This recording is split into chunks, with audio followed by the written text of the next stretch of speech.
Protests erupted at the Assumpta Cathedral in Owerri, Imo State on Saturday as some residents kicked against the visit of former governor of Kaduna State, Nasir El-Rufai, to deliver the 2025 Odini Igbo lecture.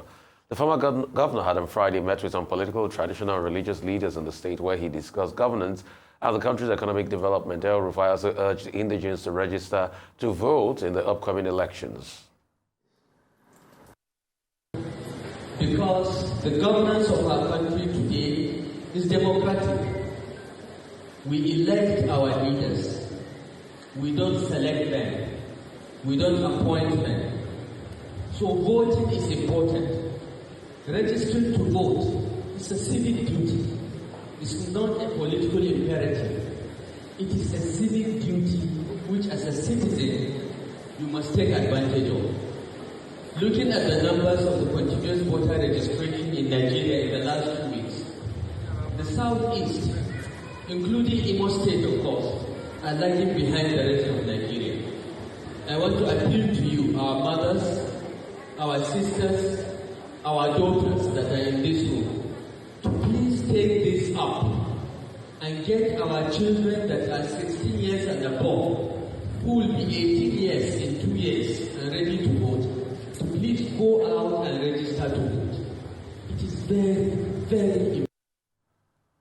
And as former Kaduna State Governor Nasir El-Rufai at the weekend stated that there are more poor Nigerians in the nation today than during the period of the country's independence in 1960, the ruling people APC has reacted to the lack of vision by opposition leaders. The National Publicity Secretary of the party, Felix Moka, in a statement issued yesterday, said rather than focus on the attention and tout leadership abilities to build viable opposition parties, they prefer to play the blame game, pointing fingers at the APC for the failure that is entirely their own. The Kano State chapter of the New Nigeria People's Party, NNPP, has expelled Alhaji Abdulmumil Kofa, a federal lawmaker representing Kuru Badeji constituency, following his outburst that he might defect to the All Progressive Congress. The NNPP state chairman, Hashimu Danguruwa, revealed to journalists on Saturday that Kofa's expulsion was due to his persistent public attacks on the party and its leaders. He cited other reasons for Jibrin's expulsion, including non-performance and his failure to pay party dues, which compelled the party to pursue legal means to recover all the debt from him. The lawmaker's expulsion came few days after he threatened to defect from the NNPP to the APC or another party, declaring he was old enough to take any decision for himself. So joining us now on Political Brief to discuss these stories is Arise Director of News and Political Editor Sumner Sambo. Sumner, great to have you. Real quickly, the story is out there. El-Rufai is saying that in terms of poverty, there are more poorer people in the population now than any time before, even if you look back to our independence in 1960. A lot of people have kicked back against that. The question they're asking is, it's so easy for you, El-Rufai, to say that you were in this same government for 8 years, the last 8 years. What did you do to mitigate or reduce that poverty in your own little area? What say you, Sumner? Good morning, Rufai. Good morning, Dr. Abati, and the rest of us there. Well, just to start by saying that I think I would like to start by commending El-Rufai for diverting attention from, the usual political rhetoric to real issues of governance, irrespective of whatever angle you may want to look at what El-Rufai said. The fact that this issue is focused on the people rather than, this everyday politics actually gives me some joy as a political observer and journalist, because, these are the issues we need to be bringing to the front burner. Yes, indeed. He may not have personally done so much in terms of uplifting the people of Kaduna State in terms of poverty figures and all of that, but you will agree with me that having been central to ensuring that Muhammadu Buhari won the election in 2015 and some of the strategies put in place by Muhammadu Buhari between 2015 and 2023, you will agree with me that that government actually seemed to have performed better in terms of rolling out poverty reduction programs than the Bola Tinubu administration when it comes to the issues of tackling poverty. Since the sacked Minister of Humanitarian Affairs, Betta Edu, whom I think was actually pretty doing well for the Bola Tinubu administration. I mean, the appointments that have gone to the Poverty, Alleviation and Humanitarian Ministry under Tinubu have been very poor. We don't see so much focus on reduction of poverty. So for El-Rufai to actually bring the debate on, I think he needs to be commended because this is the sort of opposition we expect. And I expect President Tinubu's government to actually take a critical look at it and see how they can harvest some ideas that will help to push to the front burner the issues of reducing poverty in the country. Now, juxtaposing the issues that he raised as to the 60s and all of that, yeah, I mean, our population then was about 45 million, 55 million when we were getting into independence. And so you wouldn't want to say, I mean, that's where actually fought Nasser El-Rufai. The size of people then compared to almost 225 million people as we are right now, you can't really, push out those kind of figures that he's talking about. But let's look at the central message. Are more Nigerians poor today? Yes, indeed they are. And do we need to create better programs rather than creating more bureaucratic structures to reduce poverty? Yes, indeed. Do we need to empower more Nigerians on the street? Absolute. All right, Sumner, I hear you, but the other side have consistently made the argument that they have put in efforts. What do you think about NEL Fund? What do you think about direct cash transfers under this administration? And it's interesting you bring up Dr. Betta Edu because she still has a case that has been left unresolved. Should we leave that unresolved? That's part of the corruption we talk about that's even leading to poverty in the nation.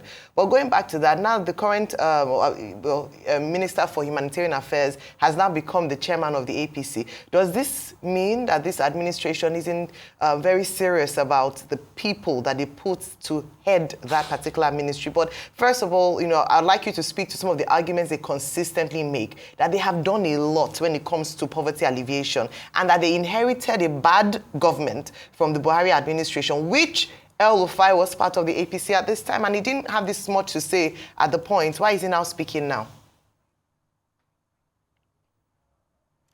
Yes, indeed. I mean, you can want to say that Tinubu's government seems to, be rolling out some measures. But in terms of poverty reduction and humanitarian issues, let's be pretty fair to the facts that are on ground. It looks like there's not so much focus there. I mean, look at the conditional cash transfer. I don't know when last you heard anybody saying that they received cash. They said they've been rolling out some of these things. It's pretty difficult. But in terms of students' loan, yeah, I mean, absolutely. They've done very, very well.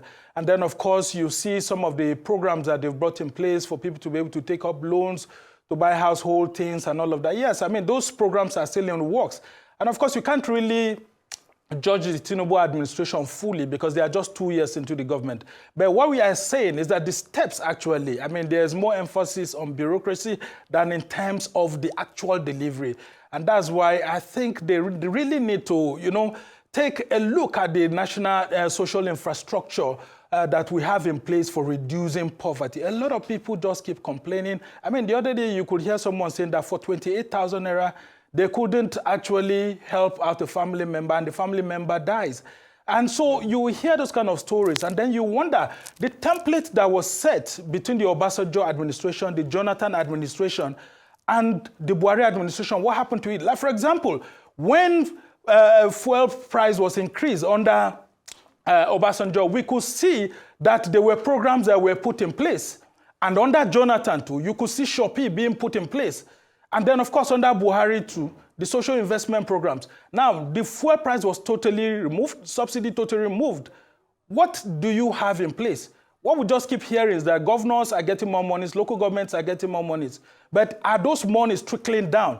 And so we need deliberate programs rather than bureaucratic structures that could actually trickle down. Because as we're heading to the elections, the president needs to listen to a whole lot of Nigerians. Yes, they are doing so much, but let him look at an audit of the procedures he has put in place and then juxtapose it with what El-Rufai was saying.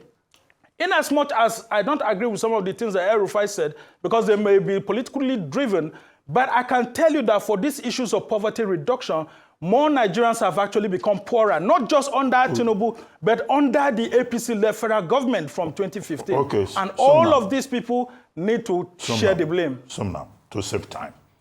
The big story about Nasir El-Rufai going to Owerri, it's not about what he said about poverty. Even the same government, APC, I said there is multidimensional poverty. Now, the big issue is that there are persons who are saying that Nasir El-Rufai should not have been invited in the first place. He was invited to speak by Diala and Maduagu to speak at the Odenigbo 2025 as an Okwado, a friend. And then they say, nobody should invite him to Imo State. Is there any place in Nigerian law that anybody, whether politician or whoever, is restricted from going to speak? And what are the issues he talked about? He talked about federalism, electoral integrity, security. He talked about voter turnout. And he called on the people to take more interest in this participatory process. In fact, the thing about poverty was just one paragraph in passing. So, but do people who are saying he's weaponizing the opposition and that he has no right to speak, do they have a point? That, for me, is the big issue. The second issue has to do with Kofa, Abdulmumin Kofa, member of NNPP that they say they have now expelled. Now, what is Kofa's offense? The chairman of the NNPP, the national chairman, says, oh, he's been criticizing Kwankwanso, Dr. Kwankwanso, because he's trying to be close to the APC presidency. Now, how is a man expressing an opinion, criticizing the leader of his party? How does that constitute a crime in Nigeria's political dispensation? So, as a political analyst, are these two gentlemen guilty for expressing views, for moving from one part of the country to the heartland of Igbo land? Some people have said it was Peter Obi that invited him. It was not even Peter Obi. El-Rufai said no, it is Maduagu and Diala who invited him to come and speak as an Okwado. And they asked him to speak his mind. So how is that a crime? Whether you like El-Rufai or not, he has the right to speak. All right, Dr. Abati, there's an issue of political intolerance that's ongoing on now that I think it's not good for the politicians, whether in government or out of government, should please let down their guard, because if this democracy does crumble on all of us, it will be a very terrible season for all these politicians. I mean, we've seen that happening before, and we don't pray that it happens. But political intolerance, in fact, the heightened level of political intolerance to people gathering, to people airing their views, is not something that we should be celebrating in this sort of democratic practice that we're in. There is no reason why El-Rufai should not be invited to anywhere and he will go to. Yeah, I mean, some people were even saying that he stepped into a church. Haven't we seen Christians also get into mosques?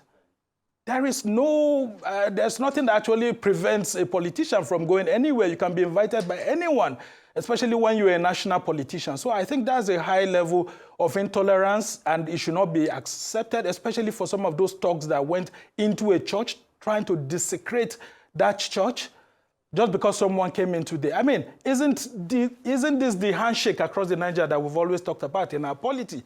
When you have someone who's from the north coming in and then he's been allowed into the south to speak and then into a church, I mean, there's really nothing wrong with that. And then juxtapose it with what happened at the NNPP. Well, I just hope Honorable Abdulmumin Jibril doesn't just take the NNPP to court, the Kwankwanso faction, because if he does go there to challenge his rights as a member of the political party will pay for it. Because, I mean, you can't just wake up from, within your whims and caprices and you just say you have expelled a member without giving him room for fair hearing. Well, good enough, Abdulmumin Jibril has said that he's not going to take it up against the party. But then, if you put it within the context of what has been happening, I had earlier thought that Honorable Jibril himself was the gateway of the NNPP into the Tinubu administration, because you would recall that he had met Tinubu several times, and I thought it was the party leader, Rabi Musa Kwankwanso, that was sending him to meet with President Bola Tinubu at certain times. So does it mean that when they saw him meeting with President Tinubu in Aso Rock, that they didn't ask him enough questions? And even if he does say he wants to go to the APC, I thought there was a sort of dalliance between the NNPP leader and APC national leader, President Bola Tinubu, at the moment.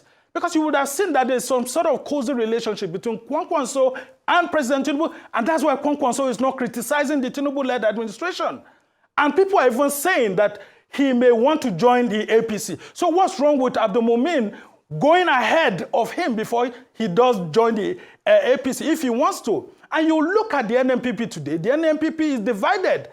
There's one that has the logo with book and all of that. There's another one with fruits and all of that.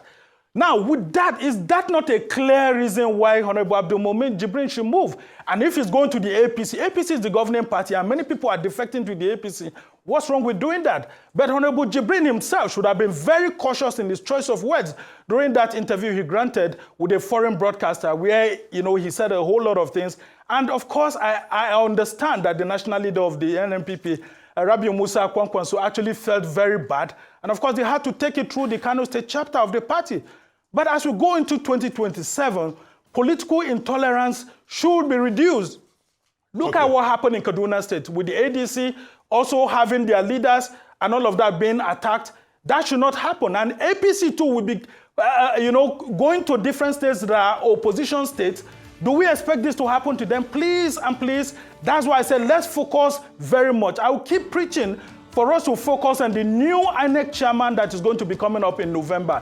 Let's not leave the process only to President Bola Tinubu to get someone who is going to be a responsible INEC chairman that will ensure that INEC as an institution does not tolerate all these things that is happening within our political parties. Because our democracy is too important to be left to politicians alone.